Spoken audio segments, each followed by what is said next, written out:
13 Ghosts is a very, very good horror film. It's a Dark Castle film. House on Haunted Hill was the first Dark Castle film. It's one of my favorite horror films. Therefore, I think it's the best Dark Castle film. And 13 Ghosts follows in House on Haunted Hill's footsteps. It continues where House on Haunted Hill left off. The formula has been established and copied down to the idea that these are characters brought into a ludicrously haunted house where they are almost fated to be there. They are preyed upon by ghosts, evil spirits, vengeful wraiths. Chris Kattan plays Pritchett in House on Haunted Hill, the caretaker of the mental hospital, and Matthew Lillard plays Dennis.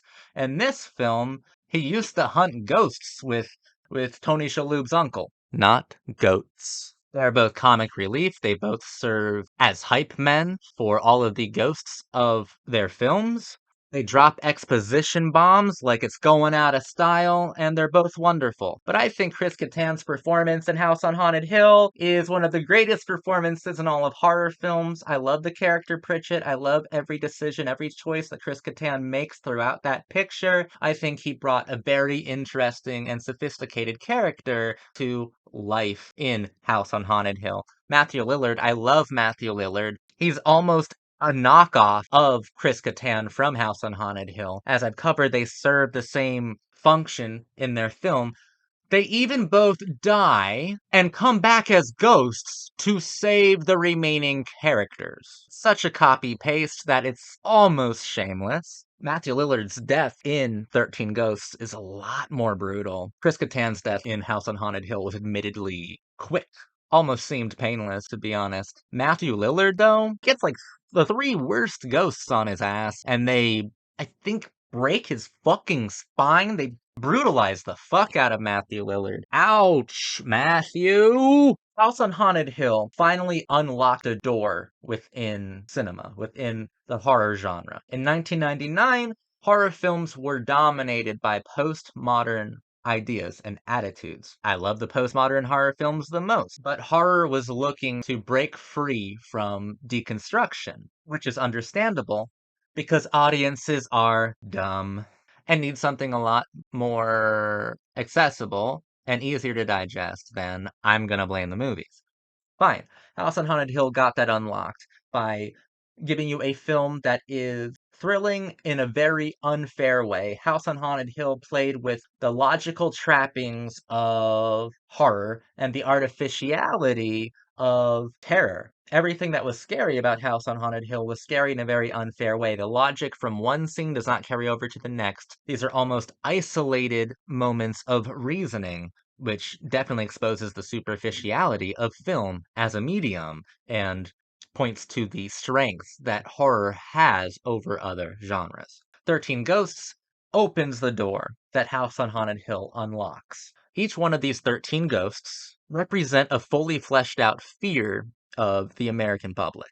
All you have to do is see one of these ghosts, and they have a built-in persona. You almost have a biological reaction, like you can't help it, a knee-jerk reaction to seeing some of these spirits, because they instantly fill your mind with stories that you already know, since each one of the 13 symbolize something incredibly storied from our shared Gothic history. All you have to do is see the Angry Princess, or see the Jackal, see the Hammer, or see the James Dean one, the little boy with an arrow through his forehead. All you have to do is see these ghosts, and they already have a built-in persona. They have already been memorialized through terror. I think on every release of the film, on every physical release of the film, there have been ghost files, which does provide fleshed out explanations for each ghost, and I really liked it when I was a kid. I really liked watching the ghost files, but you don't need them, because all you have to do is see the physicality of them, see their character designs, and it hits something so primal within you that you know exactly why you should be afraid of them, and you know exactly what happened to them that made them this way. This speaks to The Return. The Return is an era of popular movie making that came directly after the postmodern wave of horror, which started with Scream and ended in 2001 following 9/11.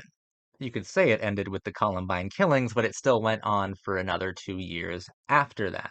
Then horror had to regroup, had to redefine itself by making a double of itself, by returning to 70s exploitation, by returning to, in my opinion, a safer horror. 13 Ghosts gives us 13 examples of past horrors that we have already explored in their totality before. 13 Ghosts gives us a return of these age-old fears, wonders, public figures, gory and gorgeous. 13 Ghosts gives us doubles of things we have already encountered philosophically through horror. It gives us the doubles of the things that we fear. We are back to them again. We are returning. 13 Ghosts, just like House on Haunted Hill, is a remake of a William Castle film. Primary difference: the William Castle film, you needed glasses in order to see the ghosts as an audience member. 13 Ghosts takes the glasses away from the audience and puts it on the characters within the film itself so the characters can see the ghosts.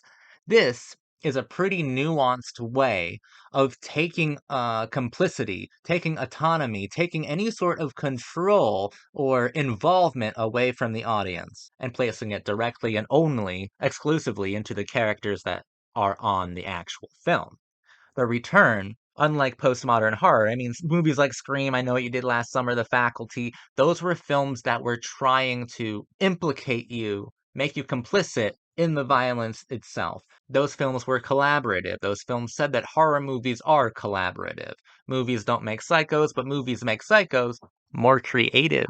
13 Ghosts is taking that kind of ownership away from the audience, taking the collaborative components away from horror that postmodernism threw out its back building. The postmodern wave is by far the most sophisticated wave of horror. The Return is one of the safest, but by extension of being the safest horror genre, it's also the most brutal one. Because even though 13 Ghosts is, if you took out the nudity and some of the gore, pretty family friendly. I mean, thematically, it's a family fixated sort of film. But don't be fooled by that.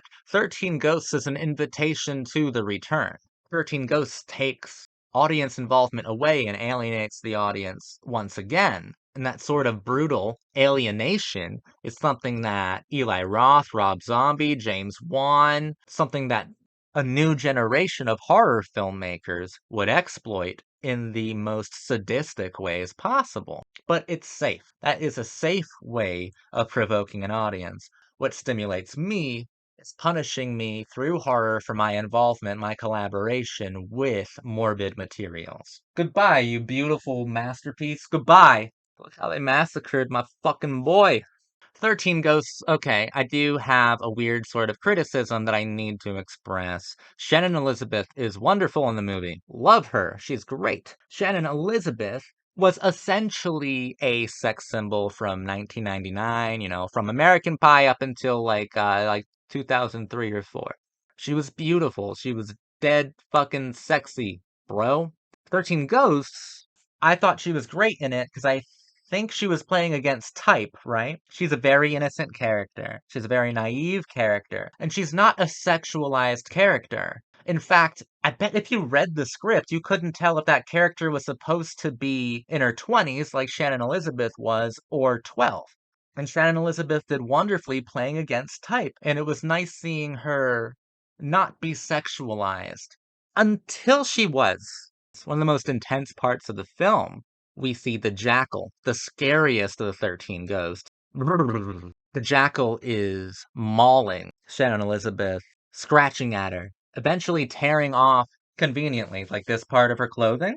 And the camera's like all like shaky and shit until that part of her tank top or t-shirt is ripped open and you get, the cleavage shot. You had to get that Shannon Elizabeth boob action, which feels so out of place within the tonality of this film, but more specifically within the characterization of Shannon Elizabeth. There's like nothing sexualized about her. Why am I now looking at her tits? It's not like the movie didn't have enough of them. The angry princess is the thing that fetishes are made out of. Shannon Elizabeth didn't need to be sexualized here. Wow, wow, wow. Your cult boyfriend is complaining that he had to look at Shannon Elizabeth's body. Normally, I wouldn't complain about such a thing. I'd be all on board, but it's always felt fucking weird. I don't know if that's a studio decision, if the studios were like, look, Shannon Elizabeth is in this movie for a reason. Better fucking give me some skin. It's like that does minimize her abilities as an actor.